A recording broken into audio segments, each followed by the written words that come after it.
History tells us that on Good Friday, 1865, at Ford's Theater, Abraham Lincoln was shot in the back of the head by Confederate sympathizer and actor John Wilkes Booth. John took off on the run down south, but 12 days later was shot down at Garrett's Farm near Port Royal, Virginia. What would you say if I told you they shot the wrong guy? And he lived another 40 years. And there was a mass cover-up by the government to have a file guy take the blame when the murderer got away. Yeah, let's get into it. Disclaimer. To the Pharisees and Karens out there. How dare you? All guests on this show do not reflect the opinions of the host. The purpose of this show is to have interesting conversations, stretch our minds, and grow. Not what we want.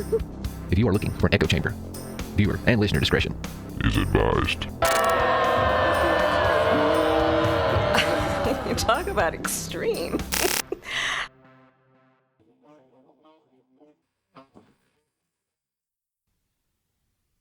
What is happening and what is up?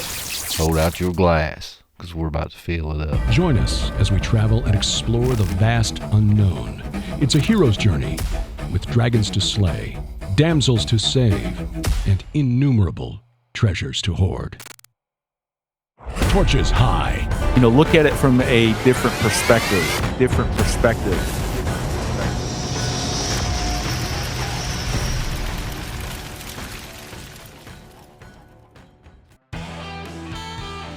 Hey guys, what is happening and what is up? Hold out that glass, baby, because you know what time it is. We about to fill it up. Welcome to Prometheus podcast, a place with conversations. We're always enlightening. I am your host, Doc Brown. Here we like to use the allegory of the Prometheus lens. Take a second look at everything. Hey guys, if you're new to the channel, welcome to the hero's journey. Be sure and hit that like button, hit that subscribe button. Down below, check out our banner with our social medias of the various outlooks, man. That would be much, much appreciated. Hey guys, I got a little banger for you lined up. This time, sorry to disappoint you, but it's just me on the line. So you're going to get a solo deep dive. Man, this is one of my first loves when I first started. So we're going to get into this again. And we're going to get into Abraham Lincoln. Okay, guys? Now, Abraham Lincoln was an American icon and hero. He just ended the Civil War and slavery along with it. As the Union sympathizers seen this as a time of celebration and unity, the Confederates and their supporters wasn't so quick for the unity. One of the most infamous assassinations on an American president was Abraham Lincoln. That Good Friday night in 1865, less than a week after Robert E. Lee surrendered to Grant, the war was over, and Abraham Lincoln thought he could take a sigh of relief and return to some normalcy. He decided to take his wife to Ford's Theater for a play called Our American Cousin. John Wilkes Booth was a 26-year-old, handsome, well-known actor. This guy was like our modern-day Tom Cruise. He had his own plans that Friday night, and it involved his .44 caliber Derringer. Booth was a Confederate fanatic and supporter. He was not too pleased with the outcome of the Civil War, or Lincoln for that matter. They found a letter from Booth to his cousin echoing these sentiments. This country was formed for the white, not for the black man, and looking upon African slavery from the same standpoints held by those noble farmers of our Constitution. I, for one, have ever considered it one of the greatest blessings, both for themselves and us, that God ever bestowed upon a favored nation." End quote. John Wilkes Booth, November of 1864. I'm a little concerned right now about your salvation and stuff. When John had found out that the president and his wife were coming to the theater in Washington to see the renowned actress Laura King, Booth decided to take his revenge. Ford's Theater was the perfect place for his final act. As a famous actor himself, he was close friends with the owner of the theater. He had even been to the theater's inaugural play. John was so close with the owner, he even had his mail delivered there. Booth knew this place like the back of his hand. He had the home field advantage. The night that he murdered the president, he didn't even try to hide his identity.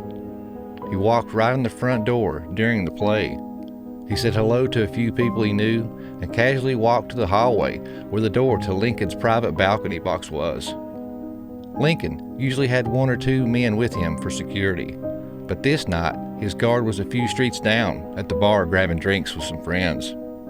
Booth walked up to the door and peered through the peephole that he had drilled the night before and seen Lincoln and his wife with another couple with their backs to the door enjoying the play. Booth knew the play well and was waiting for the punchline of the play. He planned on using the laughs and cheers to cover up the sound of the gunshot. When the punchline came, Booth entered the box and held the gun point-blank range to Lincoln's head and pulled the trigger. Everyone heard the loud bang. A nearby military officer came running in and Booth stabbed him with his knife. Booth, being the actor that he was, couldn't resist the opportunity for a grand curtain call. He leaped from the 11-foot balcony right onto the stage. He then turned to the balcony and delivered his final line in Latin, "Thus always to tyrants." Chaos erupted. Breaking his leg from the jump, on pure adrenaline, he ran out back where his horse and his friend, David Harold, was waiting for him. The two men rode hard, covering 14 miles in 2 hours through Maryland into Virginia. Their only stop was at the Surratt House, a tavern in Clinton, Maryland. There they had guns and supplies waiting. Without wasting any time, they grabbed their gear and got back on their horses. Still heading out another 14 miles to Wardour, Maryland. This trip took double the time, 4 hours, as Booth was in great pain from his broken leg. They stopped off at the house of Dr. Samuel Mudd, who reset his broken leg. Some speculate that his name and what he did to aid Booth that night started the phrase, "Your name is Mudd." But that night, Booth took his first steps at his new identity. He shaved his mustache and colored his hair. With a $100,000 bounty on their head, they wasted no time heading further south into the more friendly territory. They arrived at Garrett's farm near Port Royal, Virginia, on April the 24th. We were told 2 nights later they were surrounded and Booth was killed by Union soldiers. But some believe it wasn't John Wilkes Booth they shot that day. Many researchers have found some documents and breadcrumb trails to support their claims, one being Booth's own family. Hey guys and gals, I hope you enjoyed that, but here I gotta stop you because only the cool kids can go from here. This is an all access pass exclusive. And if you are not a member, hey man, it's easy. I got links down in the description.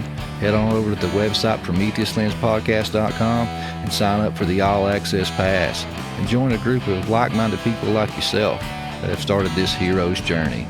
They enjoy 48-hour early access to all episodes, members-only exclusive episodes, and an ad-free listening experience on Apple and Spotify.